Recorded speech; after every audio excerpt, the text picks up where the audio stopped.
Hola, aquí Made Stardust con otra videorespuesta más.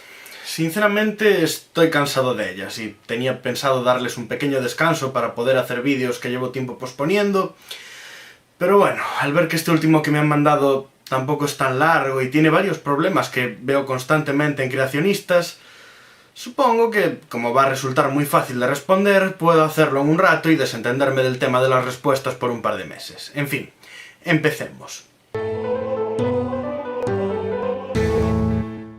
Hola YouTube, este es Novigo100 y en este video me gustaría hacerle 15 preguntas a un usuario evolucionista llamado Made of Stardust. La razón de este video es porque me interesa su opinión. Claro está, después voy a dar la mía. No tiene que contestar las 15 preguntas si usted no quiere o si usted no puede. ¡Qué tipo tan amable! Pero tranquilo, termine la ESO, esto no me causa ningún problema. Pero si lo hace, me gustaría que contestara las preguntas a través de un video respuesta. Las 15 preguntas son las siguientes. Ok, la primera pregunta dice así: ¿cómo surgió la vida? Oh, pensaba que las preguntas iban a ir acerca de la evolución. Bueno, no tengo ningún problema en hablar de la biogénesis. No es seguro cuál de los múltiples modelos posibles de primer ente autorreplicante es el que realmente ocurrió. Puede que hasta lo hiciesen varios de ellos al mismo tiempo, pero suele coincidirse en que algunas cadenas de aminoácidos, que se unen formando secuencias de proteínas que se autoprolongan con el mismo patrón, siendo todo el proceso, desde la aparición de los propios aminoácidos hasta su configuración final, algo espontáneo que podemos ver hoy día, quedarían atrapadas en vesículas lipídicas, las cuales también se transforman espontáneamente y dejan pasar a los aminoácidos sueltos, pero no salir a los ya combinados, con lo que irían creciendo de forma ramificada al entrar en contacto con más aminoácidos y lípidos y, por acción mecánica, se romperían, dando lugar a más núcleos de crecimiento. De entre dichos núcleos, aquellos que tuviesen cadenas de aminoácidos con mejores características, como integrar rápidamente elementos nuevos o proteínas con alguna función mínima más allá de la simple prolongación, se irían imponiendo los otros, robándoles recursos y dando lugar a la primera carrera evolutiva, acumulando complejidad hasta llegar a aquello que podamos considerar vivo. No olvidemos que entre vivo e inerte no hay una línea bien delimitada, sino una zona gris, pues tenemos entes autorreplicantes como los virus o priones que no califican como seres vivos. La segunda: ¿cómo se originó el código del ADN?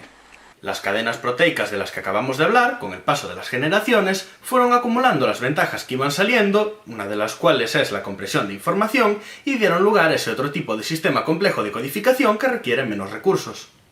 La tercera: ¿cómo pudieron las mutaciones, que son errores casuales en las copias del ADN, letras que se cambian, se borran, se añaden, o son genes duplicados, cromosomas invertidos, etc., crear el volumen enorme de información en el ADN de los seres vivos? ¿Lo acabas de decir? Mediante la translocación, adición o cambio de la función de la información. Basta con que uno de esos cambios sea benigno para que quede integrado en la especie y sobre ese se vayan acumulando otros. Número 4. ¿Por qué se enseña la selección natural, un principio reconocido también por los creacionistas, como si pudiera explicar la diversidad de la vida? Porque, como tú muy bien dijiste, la variación da lugar a nueva información. Pero eso no implica una mejora de por sí. Solo aquella información que suponga una mayor probabilidad de ser transmitida a las siguientes generaciones prosperará. Y luego de acumular varios de estos cambios en distintos hábitats, que requieren de distintas adaptaciones, lo que en principio era una misma especie en dos lugares, ya no lo será, porque sus variaciones habrán tomado unas rutas distintas y no podrán reproducirse entre ellos con descendencia fértil. Si dices que aceptas que la variación hace todo lo que hace, y aceptas que la selección natural funciona, entonces estás aceptando la evolución. Número 5. ¿Cómo pudieron surgir nuevos caminos bioquímicos que funcionan por una serie de enzimas trabajando secuencialmente? Mediante el mismo proceso de acumulación gradual anteriormente citado, a partir de reacciones espontáneas más simples que poco a poco se fueron puliendo en una carrera por la eficiencia. Por ejemplo, no hacía falta una ruta química que superase eficientemente una membrana doble hasta que aparecieron este tipo de membranas. Número 6. Los seres vivos parecen ser diseñados. Entonces, ¿cómo saben los evolucionistas que no fueron realmente diseñados? Porque no se construyen, nacen. Cada ser vivo nace de algo anterior, y lo hace mediante una serie de reacciones naturales puestas en marcha por los sistemas preexistentes. Podemos seguir la línea genealógica con el ADN de dichos seres vivos y vemos que sus antepasados tenían cosas que ahora ya no tienen o no tenían cosas que ahora sí tienen, e incluso que especies diferenciadas comparten ancestros comunes. En resumen, todo ser vivo existente es producto de un fenómeno natural y cualquier antepasado de los mismos, hasta el primero, podría haberlo sido también. Así que no hay razón alguna para pensar que alguien diseñó una especie primitiva que daría lugar a las actuales, y en todo caso, las actuales no habrían sido diseñadas. Número 7. ¿Cómo se originó la vida multicelular? Mediante la simbiosis de colonias de individuos.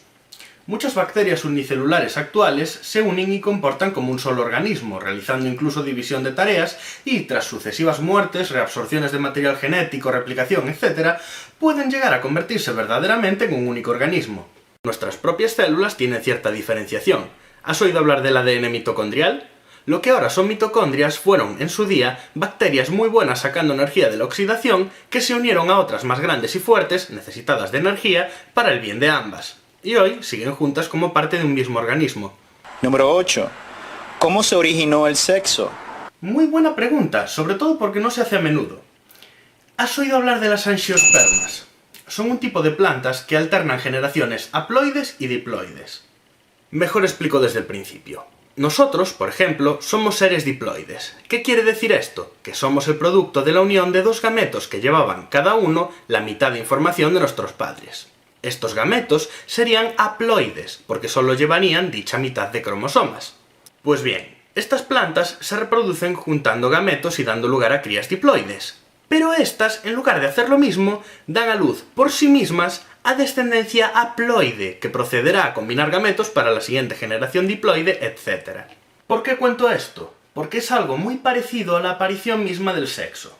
Bajo ciertas circunstancias, convenía a células unirse y trabajar a un ritmo alto, obteniendo grandes resultados y replicándose en más organismos diploides. Pero en tiempos de escasez, se separaban en organismos haploides que hacían lo propio. Llegados a un momento, la especialización llevó a una diferenciación de género, más eficaz a la hora de obtener variación, juntando parte del material genético de cada uno para obtener un resultado diferente a los padres. Y esta siguió hasta el día de hoy. Número 9. ¿Por qué faltan los millones innumerables de fósiles intermedios que deberían existir según la teoría de la evolución? Porque de todos los seres que han existido, poquísimos ejemplares de poquísimas especies han podido llegar a fosilizarse. Ten en cuenta que la fosilización es un proceso que requiere de unas condiciones muy improbables. De los pocos que sí se han fosilizado, muchos menos han sobrevivido intactos al paso del tiempo, y de los que han cumplido ambas condiciones, tan solo hemos excavado una ínfima parte. Es como si cogieses un álbum de fotos, lo pasases por una hoguera, repartieses las fotos por una playa, recogieses unas cuantas y luego te quejases de que no puede verse el crecimiento de la persona fotograma a fotograma. Aunque, si se me permite preguntar a mí, ¿cómo explicas que pudiesen vivir tantas especies como sabemos que han existido al mismo tiempo en el mismo punto geográfico, aun si obviamos que sus adaptaciones no se corresponden al mismo hábitat? Número 10. ¿Cómo permanecen los llamados fósiles vivientes sin cambiarse durante los supuestos cientos de millones de años, cuando dicen que la evolución cambia a gusanos en humanos en el mismo espacio de tiempo? Porque no hubo presión selectiva sobre ellos. Parte fundamental de la evolución es que si estás mal adaptado, morirás sin dejar descendencia, pero si estás bien adaptado, la tendrás. Entonces, si toda la especie está perfectamente adaptada, que uno sea ligeramente diferente no va a suponer un cambio en la probabilidad de reproducción. Así que, a menos que la deriva genética imponga por casualidad una nueva característica inocua en la población, esta se mantendrá estable hasta que necesite adaptarse a algún cambio. En resumen, la misma especie en el mismo medio, sin cambios, se mantendrá como está, pero en un sitio nuevo donde debe adaptarse, cambiará. Número 11. ¿Cómo pudo la química ciega crear la mente inteligente, el significado, el altruismo y la moralidad? A partir de cambios acumulativos seleccionados por la adaptabilidad. Desde pequeños sensores automáticos que te alejan del peligro, pasando por centrómeros, etc., llegamos a los cerebros, que van añadiendo capas funcionales hasta llegar a unos capaces de ser conscientes de su propia existencia, calcular soluciones, etc. De entre ellos, el mejor que conocemos es el humano, y parte vital de nuestra evolución ha sido cambiar la adaptabilidad física por la mental, es decir, utilizamos la inteligencia y no la mera fuerza, velocidad, etc., por lo que desarrollar el cerebro es muy importante. Los humanos evolucionaron en grupo, así que no es de extrañar que lo hiciesen de un modo que garantizase un correcto funcionamiento de dicho grupo, necesario para nuestra supervivencia. A partir de ahí, cuando los grupos crecen, el ensayo y error en las normas sociales crean y modifican conceptos como moral y demás. Número 12. ¿Por qué se toleran los cuentos inventados por evolucionistas para tapar la falta de evidencias? Ni la más mínima idea de lo que hablas. Número 13. ¿Dónde están los avances científicos que se deben a la teoría de la evolución? Se llaman, entre otras, biología y medicina. Curiosamente comenzaron a existir antes de conocer este dato, pero fue su descubrimiento el que finalmente los dotó de sentido y les permitió avanzar. Sin evolución, habría que tirarlos a la basura y empezar de nuevo con ellas casi desde cero. Por otra parte, que funcionen tan bien estando basadas en la evolución es otra de las muchas pruebas de que esta es correcta. Número 14. La verdadera ciencia descubre el funcionamiento de las cosas a través de experimentos. ¿Cómo funcionan? Entonces, ¿por qué se enseña la evolución, una hipótesis sobre la historia de la vida, como si fuera lo mismo que la ciencia operacional? Olvidas la observación indirecta.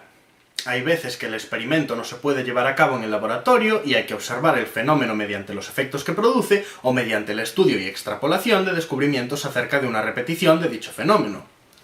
Por ejemplo, nunca puedes estudiar el mismo rayo 2 veces y no podemos recrearlos, pero eso no imposibilita saber acerca de los rayos midiendo y estudiando los que caerán mañana. Del mismo modo, las pruebas de que la evolución ha estado ocurriendo, junto a las observaciones de especies evolucionando hoy día, muestran, sin lugar a dudas, que el fenómeno es real. Puedes discutir que su motor sea verdaderamente la selección natural, pero no que unas especies dan lugar a otras, porque eso ya ha sido observado. Y, sabiendo esto, podemos intentar descubrir qué especies fueron dando lugar a cuáles a lo largo de la historia. Y por último, número 15. ¿Por qué se enseña esta idea fundamentalmente religiosa, un sistema dogmático de fe que no explica la evidencia real, en las clases de ciencia? Porque al no tener Dios no es una religión, al no tener ninguna premisa inamovible no es dogmática, y al ser resultado del método científico es ciencia. ¿Dónde se va a enseñar si no? Pero mi amigo, ahí tiene las 15 preguntas, así que espero por su respuesta y Dios le bendiga. ¿Veis a lo que me refería? Cosas muy simples que se aprenden en el instituto, pero que muchos creacionistas parecen desconocer por completo. De hecho, estoy bastante seguro de que este usuario preguntó creyendo que no había respuesta, y por eso me decidí a contestar. En fin, espero que este pequeño vídeo tan lego en chistes haya ayudado a educar a quienes piensan como Novel Eagle, este incluido, y en cualquier caso, pasadlo bien y recordad, somos polvo de estrellas, demostradlo siendo brillantes.